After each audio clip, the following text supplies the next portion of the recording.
Alright, ladies and gentlemen, we need to compare the Seiko Sumo and the Seiko Tuna, the new SBBN 031 model that's been available for close to a year, about $975.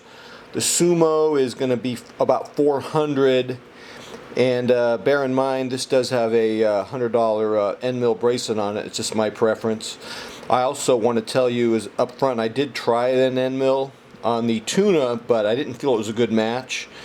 There are some warm color hues in the 031 that make you want to keep it on the stock, I believe. Now with the 033, or if you have the older model, the 017, you'll find the end mill is a fine match. I just think you're getting warmer color hues.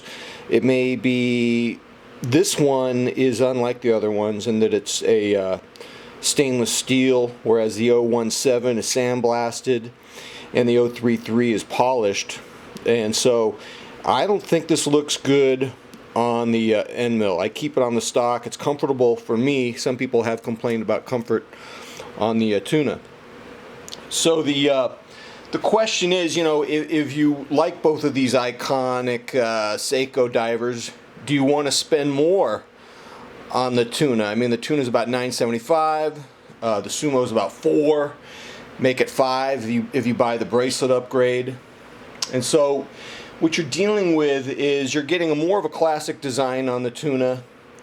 You're going to get lugs. You're going to get north to south lugs. You're going to get this unique curved design. You'll also find that the Sumo will cradle your wrist in a way that you're not going to get with the Tuna. Don't get me wrong, the Tuna is mighty comfortable enough for me, but you will find that it does not sit on the wrist the same as a Sumo because of it doesn't really have lugs. It's just a big tuna can.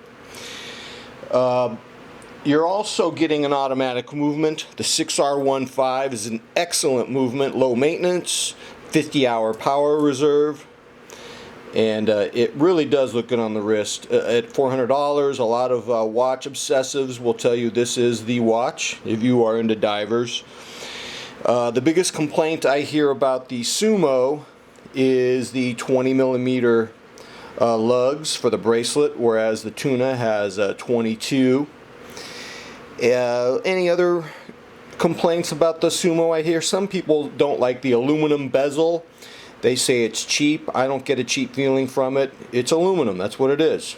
I don't know. So now we go to the Tuna. Here's some complaints about the Tuna. No lugs. Quartz battery. You're not getting an automatic movement for a $975 watch.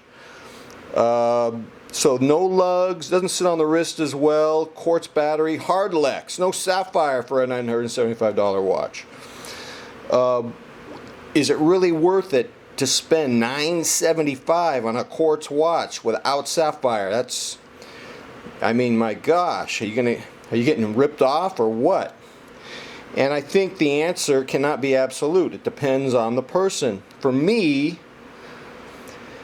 I think the Tuna would be my choice if I didn't mind forking out the extra, because when I wear the Tuna, it's like an event. It's like a big event. You know what I'm talking about? You ever put a watch on? It's like an event is happening. It's like, oh, I'm going out. Yeah, this is my Seiko Tuna. A watch that feels like it's really expressing you, and it's this big, bold event. You know, the Tuna is just edgier. It's more unique. It's more toolish. It just feels more unique. And the other thing about the Tuna has a special place in my heart because, as some of you might know, I walked into a luxury watch store, and I tried on a Breitling Avenger, and I took off my Tuna, and as I was putting on the Avenger and go, oh, this is a nice watch, I looked at the Tuna, and a voice in my head said, whoa, I think you like the Tuna more than this $4,000 watch. And so the Tuna sort of has a special place in my heart. I wear the Sumo around the house. It's just a nice everyday watch for me. But there's just an edgier look about the Tuna that makes it a favorite of mine. I have 3 of them. I do have the 017 and the 033 as well, which I've compared before.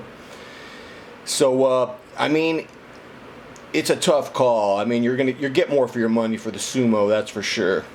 If you don't find yourself falling in love with the Tuna can, then by all means, the Sumo would be the way to go. But there is just something about the Tuna for me. So that's it. I haven't bought a watch in a while. I'm actually thinking of getting a watch, because having 7 watches, I feel like I have room for an 8th watch. So who knows, maybe I'll get one around the bend. It's my birthday coming up. Until next time, I am out.